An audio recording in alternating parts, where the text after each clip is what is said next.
Alors le troisième chapitre que je vous propose, c'est que la construction européenne impose aux États d'Europe les dérives américaines. C'est pour ça que je vous ai parlé des États-Unis. Parce que si les États-Unis, si ça se passait, je ne sais pas moi, au Chili ou au Rwanda ou en Malaisie, bon, ça serait très ennuyeux, mais ça resterait, si j'ose dire, quelque chose d'exotique et de limité.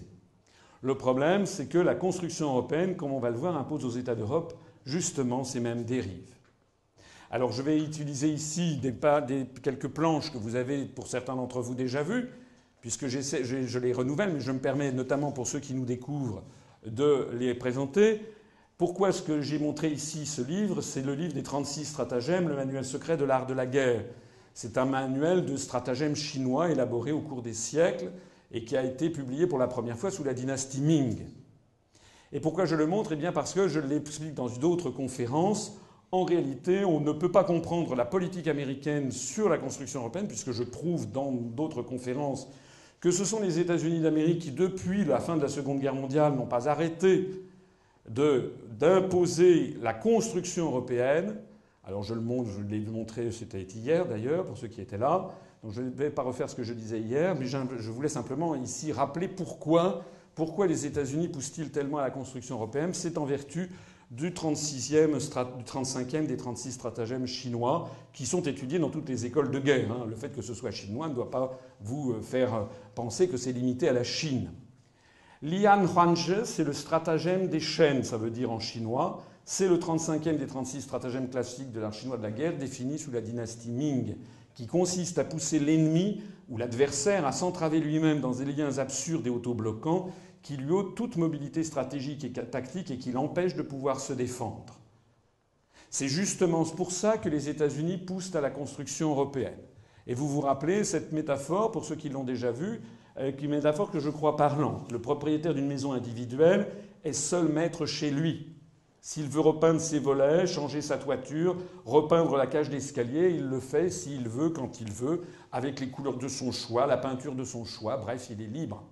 Maintenant, si au lieu d'être propriétaire d'une maison individuelle, il est propriétaire d'un appartement dans une petite copropriété de 6 appartements, à ce moment-là, il ne peut plus faire ce qu'il veut.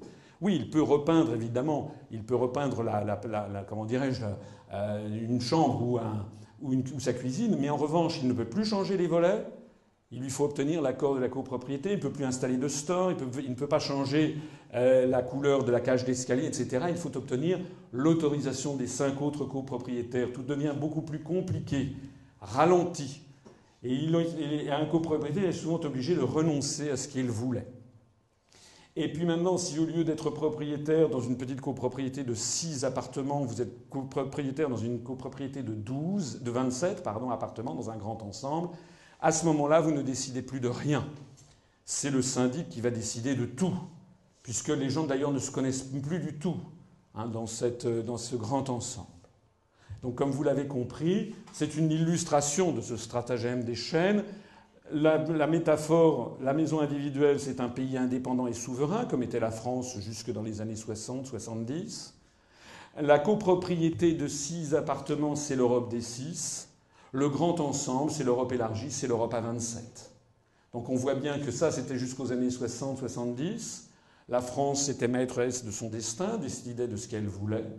La démocratie avait d'ailleurs du sens, puisque les gens votaient à droite, ils avaient une politique de droite, votaient à gauche, ils avaient une politique de gauche. Dans l'Europe des 6, c'est ce que l'on a connu dans les années 70, un petit peu, où on disait l'Europe des 6, l'Europe des 9. Déjà, tout était plus compliqué, mais les pouvoirs étaient encore largement dans la main des États-nations. Donc ça avait encore du sens. En revanche, de l'Europe A27, c'est-à-dire notamment depuis l'élargissement de 2005, eh bien désormais, tous les pouvoirs ont été transférés aux syndics. Et donc, vous votez à droite, vous votez à gauche, ça n'a plus aucune importance. On ne vote plus que pour des marionnettes, puisque plus de 80% de tous les choix stratégiques sont décidés par des institutions étrangères qui se situent à Washington pour l'OTAN et le Fonds monétaire international, à Bruxelles pour la Commission européenne, à Francfort pour la Banque centrale européenne. Alors pourquoi est-ce que c'est un système autobloquant? Pourquoi c'est l'illustration de ce stratagème des chaînes? Pourquoi les Américains poussent-ils tellement à cette construction européenne qu'ils demandent sans arrêt que de nouveaux États entrent, puisque maintenant ils insistent pour que ce soit la Turquie qui entre, et puis bientôt également la Serbie, et puis la Bosnie-Herzégovine. Hein, et sans arrêt, les États-Unis sont là à exiger. Eh bien, parce que plus il y a de monde dans un grand ensemble, et plus les intérêts contradictoires se multiplient, et plus cela bloque toute décision. Les gens qui vous disent l'union fait la force se trompent. L'union ne fait la force que si tout le monde tire dans le même sens. Alors on va le voir par exemple pour un grand ensemble, le propriétaire du rez-de-chaussée veut que l'on change la porte d'entrée qui refroidit le hall dans un immeuble à 27. Mais ça c'est ce qu'il veut lui. Mais les autres propriétaires, les copropriétaires des étages supérieurs ne veulent surtout pas. Ils n'ont pas du tout envie de dépenser leur argent pour changer la porte d'entrée. Eux, ils s'en fichent. Quand vous habitez au 8e, vous n'avez pas du tout envie de dépenser votre argent à ça. En revanche, le propriétaire du 2e étage, lui, il se plaint des odeurs du vide ordure qui lui remontent, qui ne gênent pas celui du premier, qui ne gênent pas ceux des étages supérieurs. Le propriétaire du 4e étage a des problèmes de canalisation qui ne concernent que lui. Les autres s'en fichent éperdument. Les propriétaires des étages supérieurs, elles veulent rénover l'ascenseur parce qu'il marche mal, ce à quoi se refusent les propriétaires du rez-de-chaussée et du 1er étage. Évidemment, vous habitez au rez-de-chaussée, vous voulez dépenser votre argent pour rénover la porte d'entrée qui vous rafraîchit. Vous n'avez pas du tout envie de dépenser de l'argent pour l'ascenseur que vous n'utilisez jamais. Et puis, le propriétaire du dernier étage veut que l'on rénove toute la terrasse qui lui procure des infiltrations d'eau, ce à quoi se refusent tous les autres copropriétaires parce que ça coûte cher. Et que Madame Michu, qui habite au 20e, ait des infiltrations d'eau dans son living, vous n'avez pas envie de dépenser 3 ou 5 000 euros. Vous préférez cet argent le dépenser pour vous, par exemple, pour partir en vacances où vous souhaitez partir. Alors ça paraît un petit peu badin, anodin, ce que je raconte, c'est pourtant crucial parce que c'est, je crois, l'un des meilleurs cours de géopolitique que l'on puisse expliquer aux Français de façon claire, parce que quand vous avez compris ça, eh bien vous avez compris exactement ce qui se passe avec la construction européenne et pourquoi les États-Unis soutiennent le processus. Vous remplacez, dans ce cas, vous savez, c'était le syndic extérieur à l'immeuble qui doit tout trancher et décider de tout. Eh bien, pour l'Europe, c'est pareil. Pour l'Europe à 27, c'est exactement pareil. La France, c'est comme le propriétaire du premier ou du rez-de-chaussée. La France, elle veut une monnaie qui ne soit pas trop forte. Elle veut une Europe française, une Europe qui protège les acquis sociaux. Elle veut protéger l'agriculture. Elle veut une Europe où l'on parle le français. Elle veut une Europe qui s'oppose à l'hégémonie américaine. Elle veut une Europe qui coopère avec les pays en voie de développement du Sud. Et les européistes nous disent « Mais il faut qu'on soit fort pour faire contrepoids aux États-Unis. » Mais encore faudrait-il que les autres soient d'accord avec nos visions. Or, justement, ils ne le sont pas. Le Royaume-Uni, lui, c'est tout le contraire. Il veut démanteler la politique agricole commune. Il veut une alliance très étroite avec les États-Unis dans tous les domaines. On ne peut pas lutter contre l'hégémonie américaine avec des pays qui trouvent que nous ne sommes pas assez alignés sur les États-Unis. Est-ce que c'est si compliqué à comprendre? Est-ce que c'est si compliqué à comprendre? L'Allemagne veut une monnaie forte parce que depuis 1923, ils ne peuvent pas supporter d'avoir une banque centrale qui se désintègre et une monnaie qui se désintègre. On aura l'occasion d'en reparler demain soir pour ceux qui assisteront à la conférence de demain. L'Allemagne veut une alliance stratégique avec les États-Unis. Je l'ai exposé dans ma conférence d'hier. Vous vous rappelez das Deutsch-Amerikanische Bündnis für das 21. Jahrhundert qui a été signé en 2004 par le chancelier Gerhard Schröder avec le président George W. Bush et renouvelé par Madame Angela Merkel en 2006. L'Allemagne veut des liens très étroits avec l'Europe centrale. Tous les pays de l'Est, quant à eux, veulent une protection militaire américaine contre la menace russe.